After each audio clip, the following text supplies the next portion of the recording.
Bienvenidos a la clase de introducción a SolidWorks.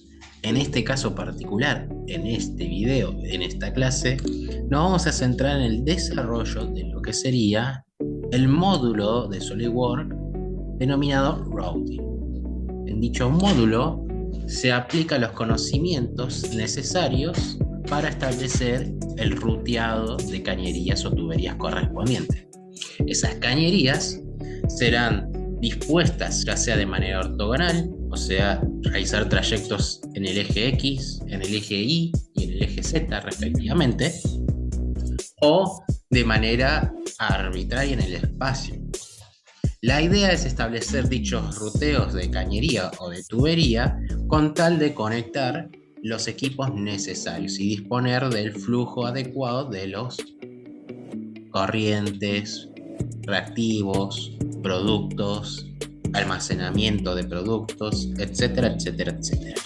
Y además de disponer del tramo de cañería, adjuntarle lo que sería sus componentes respectivos, ya sea sensores, válvulas y demás. Nos vamos a ello, nos vamos a lo que sería el módulo de routing.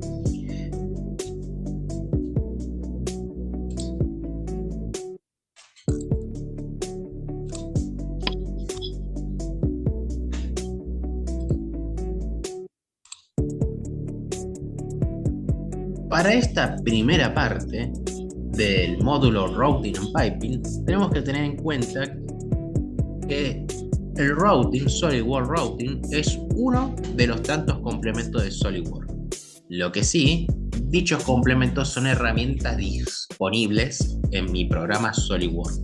Y como tal, debo de activarlos para poder recién ahí usarlos.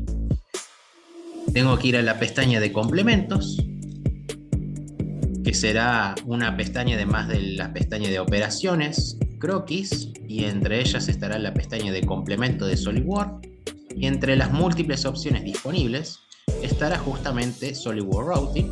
Le haré un clic para activarlo. Lo que sí, como es un complemento, tiene su carga, por decirlo de esta manera. Una vez que le demos clic, ya sea SolidWorks Routing, Simulation, Flow Simulation o cualquier complemento disponible, va a tentar dar un cierto tiempo en recién activarse. Por lo tanto, una vez que le damos clic, tenemos que esperar unos cuantos segundos. La idea es que una vez activado dicho complemento routing, se nos abrirán nuevas pestañas disponibles, justamente pertenecientes a dicho complemento, en los cuales nos ayudarán a diseñar de manera totalmente automatizada un ruteo de cañerías. Dicho ruteo de cañerías se establece como un tipo de archivo especial. En este caso habíamos visto que los tipos de archivos disponibles en SolidWorks era pieza, ensamble y dibujo técnico o plano. La idea es que estos ruteados de cañerías que se realizan con SolidWorks Routing son ruteados cuyo formato de archivo es de ensamble o subensamble, como queramos decirlo. Es un subensamblaje especial únicamente definido como tal para el desarrollo de las tubos, tuberías. También incluso podemos establecer un cableado eléctrico. Hay múltiples posibilidades que nos da el SolidWorks Routing. Pero bueno, en este caso particular nos vamos a centrar en el trazado de tuberías. Dentro de todo, las ventajas que posee es que genera una fácil, ya sea diseño como edición del mismo, y además nos brinda una librería de componentes útiles para nuestros trayectos o proyectos de ingeniería. Lo que sí, dicha librería de componentes es una librería estándar de cierta cantidad de componentes. Por lo tanto, no debo desesperarme a la hora de si no encuentro un componente, sino más bien plantearme la idea de tal vez generarlo con algún dato de hoja técnica, crear dicho componente, dicha pieza y luego acomodarla, modelarla para mi librería de componentes. Que eso también lo podemos ver. Como dije, el routing incluye ya sea diseño y creación de tramos de tuberías, que es lo que nos vamos a centrar, tramos de tubos o cableado eléctrico. Y la idea es que dicho complemento, que debo activarlo previamente para poder usarlo, se establece específicamente en el tipo de SolidWorks denominado ensamble. Es un diseño tipo ensamblaje. Por lo tanto, lo que habré de realizar será abrir mi programa, irme a la pestaña de ensamblaje. Una vez abierta la pestaña de ensamblaje, activar el complemento SolidWorks y ahí comenzar con el sistema calidad de tuberías. Lo que sí, este ensamblaje en sí es un ensamblaje, subensamblaje especial que se va a guardar como un archivo extra tipo CAD. Nuevamente, consejos para el desarrollo de este complemento es no tener programas abiertos innecesarios al desarrollo, ya que cada vez que activamos uno o más complementos, cada vez la memoria de la CPU será cada vez más ocupada y seguramente ralentiza el proceso. La idea es que con este módulo aprendamos a ser dentro de todo pacientes en el desarrollo de las tuberías. Tenemos que tener en cuenta de que a lo mejor ciertas medidas cambian, ya sea de altura o de longitud y demás. Por lo tanto, este es un módulo que dentro de todo puede llegar a generar dentro de todo complicaciones si es que no lo sabemos modelar o controlar de manera eficiente. El hecho de utilizar la herramienta del control Z para ir deshaciendo los pasos que hemos realizado de manera errónea, y una posibilidad que nos brinda el SolidWorks cuando establezco mi sistema de tuberías es de guardarlo como un subensamblaje, ya sea interno o externo. ¿Qué quiere decir? ¿Cuál es la diferencia entre que lo guarda internamente o externamente? Si lo guarda internamente, quiere decir que todo el archivo que yo desarrolle, todo ese archivo de subensamblaje, de tubería, que habrá tenido, por ejemplo, 5 metros del eje X, 7 metros en eje Y, 3 metros en eje Z de tubería, con 50 válvulas de por medio, todo ese sistema de tubería lo va a guardar en un solo único archivo tipo CAD de tipo de extensión subensamblaje. Si lo guardo externamente, me va a guardar el archivo de tubería, pero me va a crear distintos archivitos CAD con cada correspondiente a cada uno de los componentes de dicha tubería. O sea, me guardará, mejor dicho, por ejemplo, los 3 tramos de tubería y las 50 válvulas que dispone, por decirlo de esta manera. Control S periódicamente, ir poco a poco regulando y guardando lo que serían nuestros tramos de tuberías, cosa de que si el programa se trabe o algo así, habremos guardado la última versión disponible. Y algo fundamental es que antes de establecer el sistema de tuberías que conecte un equipo con el otro, haber tenido un bosquejo previo para más o menos saber orientarse a la hora de establecer el ruteo. Bien, abrimos la pestaña, abrimos el programa SolidWorks, entramos en un archivo nuevo tipo ensamblaje, de ahí nos vamos a la pestaña de complemento SolidWorks y activamos SolidWorks Routing.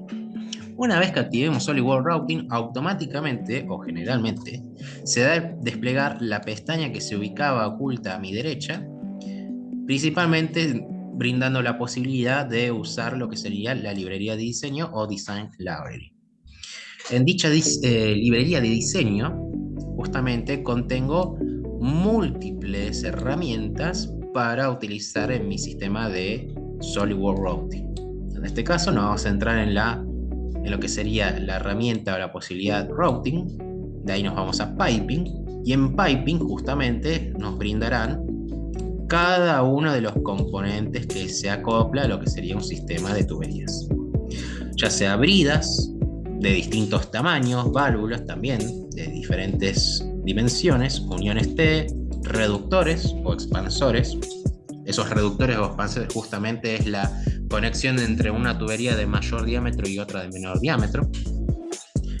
Y incluso nos da una cierta gama reducida de ciertos equipos ya predefinidos. Tanques, ya sea tanques cilíndricos dispuestos en vertical o horizontal, etc. Generalmente, el diseño de cañerías comienza desde la colocación de la brida.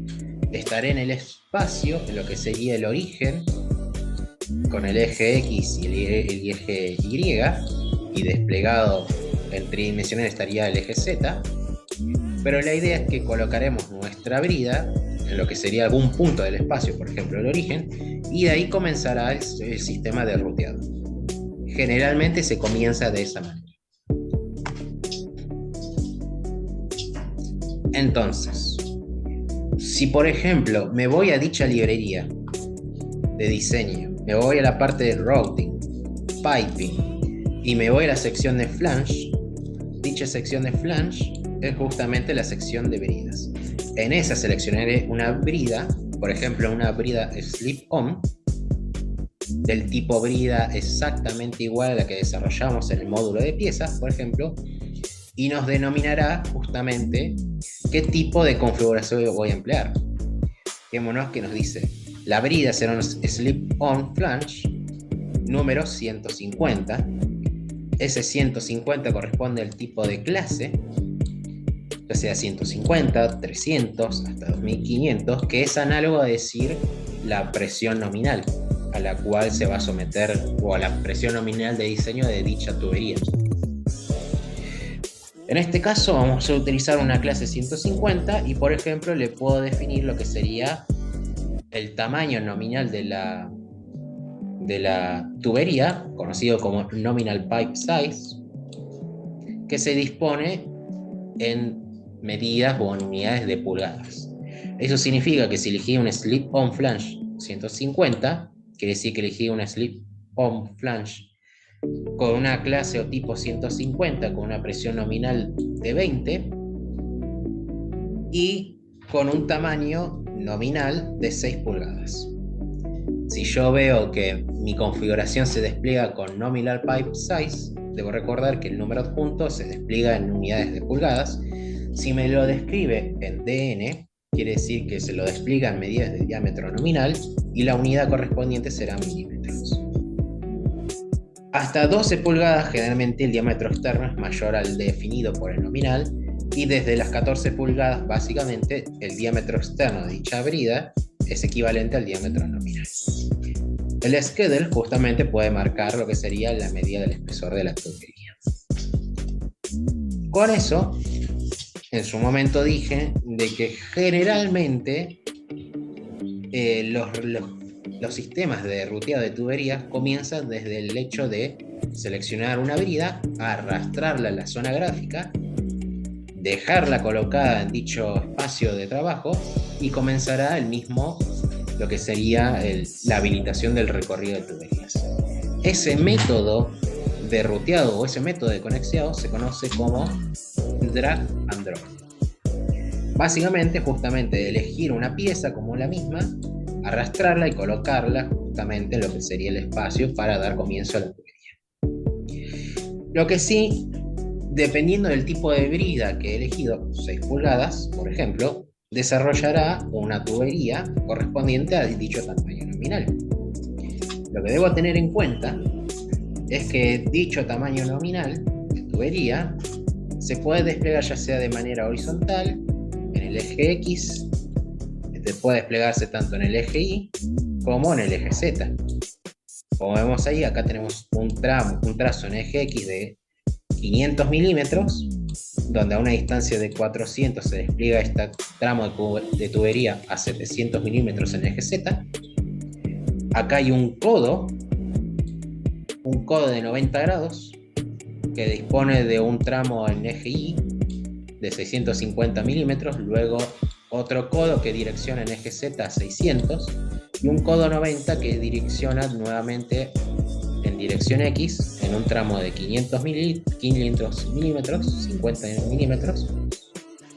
Y luego tenemos un equipo, un dispositivo reductor que justamente achica o conexiona una tubería de mayor diámetro con respecto a otra de menor diámetro, cuyo tramo final será de 150 milímetros. Como vemos acá, estos codos de 90 grados son los definidos por las propiedades del recorrido. Justamente tenemos acá en nuestra pestaña que se nos va a abrir en la parte izquierda del programa el tipo de codos que va a emplear. me dice que va a ser un tipo de codo recto de 90 grados de dicha configuración LR. Y nos dice que el radio de pliegue, ese radio mínimo que debe tener, es de 38.1 milímetros. Por lo tanto, a la hora de desplegar los codos, ese redondeo final que desarrolla dicho codo, lo puedo establecer según la medida del radio de pliegue, 38,1 milímetros, como figura ahí, o puedo aumentarlo si quiero. Pero nunca puedo disponer de un radio más pequeño del radio mínimo, si no, el programa va a tirar un error. Acá vemos justamente cómo sería una tubería básicamente correspondiente a una slip-on flash, una brida de 6 pulgadas, tamaño nominal, despliega a 400 milímetros de distancia una tubería que se conecta a una brida de NPC 5 y este último tramo corresponde a una brida de NPS 3. Por lo tanto, si deseo desarrollarlo como tal, debo tener en cuenta esas consideraciones.